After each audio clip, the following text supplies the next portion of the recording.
Hello नमस्कार दोस्तों, आप सभी का स्टार परिवार में स्वागत है। दोस्तों, आज के इस वीडियो में हम बड़ा ही इम्पोर्टेंट टॉपिक पढ़ने वाले हैं। कक्षा 10वीं विषय विज्ञान का यह टॉपिक है। इसमें हम पढ़ेंगे रासायनिक समीकरण को संतुलन करना। ठीक है, यह देखिए, यह है जो परीक्षा में कई बार पूछा जाता है और 5 नंबर से प्रश्न आता है। प्रश्न आपको कुछ इस तरह से रहेगा। ऐसी आपके लिए समीकरण दे दिए जाएंगे और इनको आपको संतुलन करना है। ठीक है, इस तरह से यह प्रश्न आएगा और 5 नंबर का पूरा प्रश्न आता है।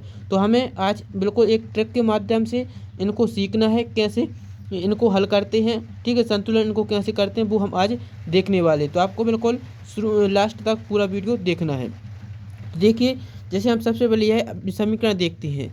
यह समीकरण दिया है, पहला समीकरण क्या लिखा है, HNO3 plus CaOH whole two equal to क्या बन रहा है, CaNO3 whole two plus H2O। ठीक है, तो यह एक समीकरण दिया गया है। अब हमें इसको संतुलन कैसे करना वो देखेंगे। तो आपको इस तरह से क्या करना है, जैसे यह लिखा है HNO3, तो H का मतलब यहाँ पर क्या होता है, H यहाँ पर देखेंगे हाइड्रोजन। हाइड्रोजन में तत्वों की संख्या कितनी है, आप कहेंगे 1 है। नाइट्रोजन में तत्वों की संख्या कितनी है, 1 है। ऑक्सीजन में कितनी है, 3। यानी संतुलन कैसा करना होता है हमें कि जो यहाँ पर तत्वों की संख्या है वह इसके तीर के इस साइड दोनों तरफ है, तत्वों की संख्या बराबर होनी चाहिए। यानी जितने H यहाँ पर हैं उतने ही H यहाँ पर भी होना चाहिए, जितने नाइट्रोजन यहाँ पर है उतने ही नाइट्रोजन यहाँ पर होना है। तो हम क्या करेंगे, पहले इनकी संख्या एक लिख लेंगे। ठीक है, आपको इस तरह से संख्या लिख लेनी है और उनको दोनों तरफ बराबर करना है। ठीक है, यह पहला ग्रुप हो गया। इसको आपको इस तरह से ब्रैकेट में लिख देना है। दूसरा ग्रुप देखेंगे, इसमें क्या लिखा है, Ca। यह कैल्शियम कितना है, 1 है, क्योंकि इसमें 2 नहीं लगा है। यानी 1 या 2 होता तो हम उसको वही संख्या लिखती, इसमें कोई संख्या नहीं है तो इसलिए 1 लिखेंगे। यहाँ पर देखो ऑक्सीजन कितना होगा। अब आप यहाँ पर 1 नहीं लिखेंगे क्योंकि यहाँ पर यह कोष्ठक के अंदर लिखा है, तो कोष्ठक के बाद जितनी भी संख्या उससे गुणा होता है, आप सभी लोग जानते हैं। तो यानी ऑक्सीजन कितने होंगे, 2 होंगे। हाइड्रोजन कितने होंगे, हाइड्रोजन भी 2 हो जाएंगी। ठीक है, यह दूसरा ग्रुप हो जाएगा। आया समझ में, इतना आप कर लेंगे, इतना आपको करने में कोई समस्या नहीं होनी चाहिए। अब यहाँ पर देखो, यही काम आपको इस तरफ भी करना है। जो हमने यहाँ पर किया भाई हम यहाँ पर करेंगे।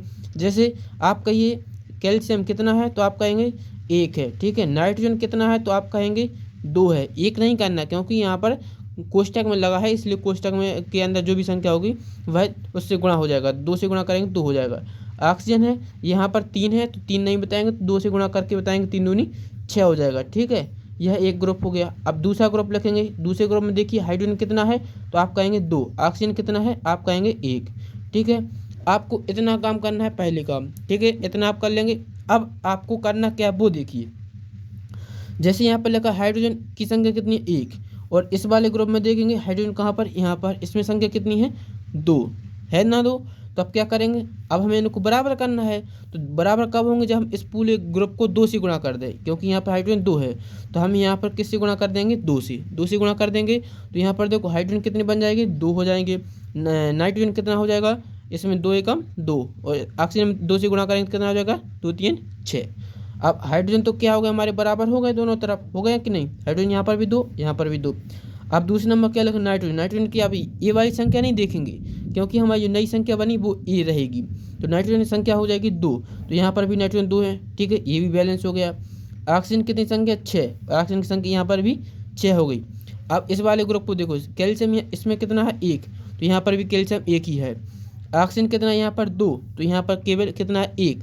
यानी 2 बराबर करना है, तो क्या करेंगे, इसमें हम 2 से गुणा करेंगे। तो 2 से गुणा करेंगे तो पूरा कोष्ठक में होगा। तो यहाँ पर हाइड्रोजन कितना हो जाएगा, 4, और यहाँ पर ऑक्सीजन हो जाएगा 2।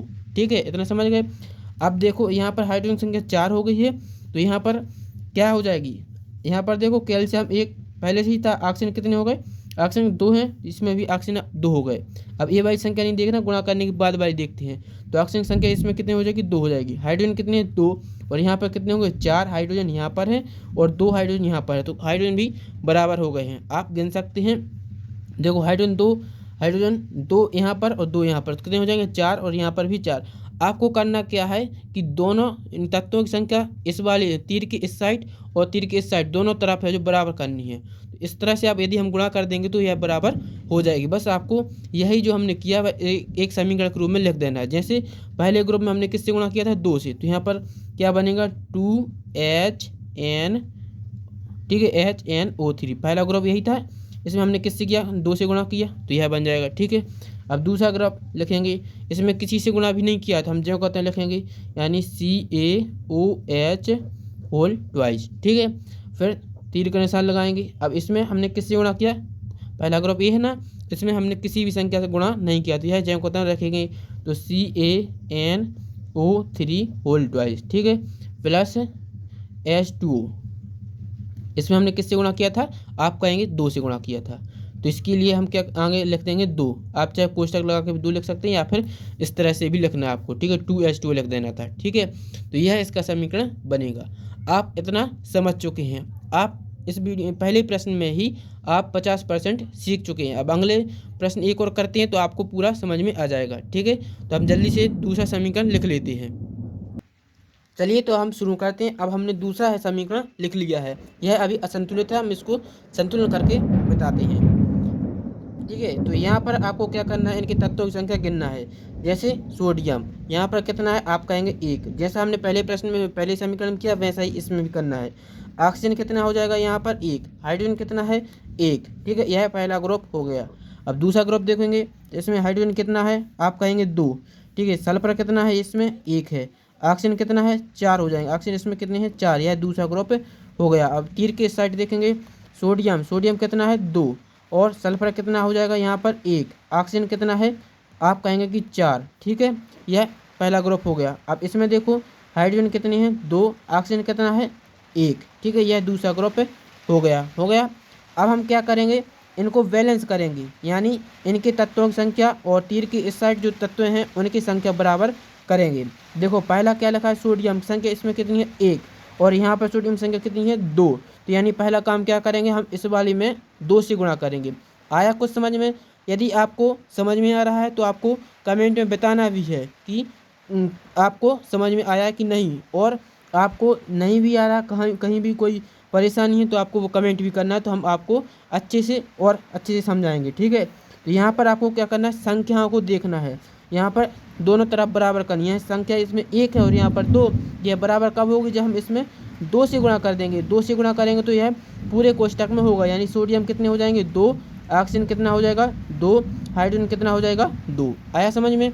अब यहाँ पर सोडियम यानी Na, यहाँ पर भी 2 हो गया और यहाँ पर भी 2 हो गया। अब ये वाली संख्या नहीं देखनी, बाहर वाली देखेंगे। ठीक है, अब सोडियम तो बराबर हो गया, ऑक्सीजन यहाँ पर कितनी है 2 और यहाँ पर ऑक्सीजन कितनी है 4। अभी इसको आगे देख लेंगे। सल्फर, ठीक है, यहाँ पर क्या करेंगे, यहाँ पर ऑक्सीजन 4 है तो यहाँ पर भी देख लेंगे ऑक्सीजन 4 है। इस ग्रुप में नहीं मिला है तो इसमें भी मिला सकते हैं, क्योंकि हमें पूरे तीर के इस साइड के जितने भी तत्व लिखे हैं उनकी संख्या इस साइड के बराबर करनी है। तो यहाँ पर ऑक्सीजन 4, यहाँ पर भी 4 है। अब यहाँ पर 2 है तो यहाँ पर ऑक्सीजन कितना 1 और हाइड्रोजन कितना है 2 और यहाँ पर भी 2 है। तो हाइड्रोजन तो बैलेंस है, और लेकिन ऑक्सीजन कितनी है 2 और यहाँ पर 1 है। तो क्या करेंगे, इस वाले ग्रुप में हम 2 से गुणा कर देंगे। किससे गुणा करेंगे, 2 से, क्योंकि ऑक्सीजन को हम बराबर कर रहे हैं। तो यहाँ पर बराबर करेंगे तो हाइड्रोजन कितना हो जाएगा 4, ऑक्सीजन कितने हो जाएंगे 2 एकम 2। ठीक है, ऑक्सीजन 2 गए तो यहाँ पर ऑक्सीजन बैलेंस हो गया, सोडियम बैलेंस हो गया, ऑक्सीजन बैलेंस हो गया। ठीक है, और हाइड्रोजन कितने हो जाएंगे, हाइड्रोजन कितने हैं यहाँ पर 2 और 2, हाइड्रोजन 4 हो गए, 4 यहाँ पर भी हो जाएंगे। तो यह इसका पूरा हो गया। अब इसको हम लिख देंगे, जैसा हमने जिस ग्रुप में किया वह लिख देना है। जैसे पहले ग्रुप में हमने 2 से गुणा किया था, 2 लिखेंगे और पहला जैव को लिखेंगे NaOH। ठीक है, फिर प्लस का चिन्ह लगाएंगे, फिर H2SO4। आप देख रहे हैं दूसरे ग्रुप में हमने किसी भी संख्या गुणा नहीं किया तो जैव कहते हैं लिखेंगे। फिर तीर का चिन्ह लगाएंगे, इस ग्रुप में क्या किससे गुणा किया, नहीं किया, तो जैव कहते हैं लिखेंगे Na2SO4। ठीक है, फिर प्लस का चिन्ह H2, इसमें हमने 2 से गुणा किया तो यहाँ 2 लिखेंगे और H2O लिख देंगे। ठीक है, ज्यों कहते हैं लिखेंगे। अब आप देखिए 2 Na, तो यहाँ पर Na 2 हो गए, O कितना है 2, तो यहाँ पर O कितने हो जाएंगे 2, और हाइड्रोजन कितने हैं 2, यहाँ पर 2, यहाँ पर 4 हाइड्रोजन है तो 2 दूनी 4 हाइड्रोजन हो जाएंगे।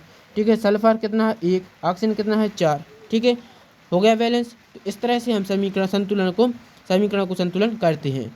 ठीक है, तो आपको यह वीडियो पसंद आया होगा और समझ में भी आया होगा। तो आपको यह वीडियो समझ में आया तो चैनल को लाइक करें और आपको अन्य दोस्तों तक शेयर भी करना है।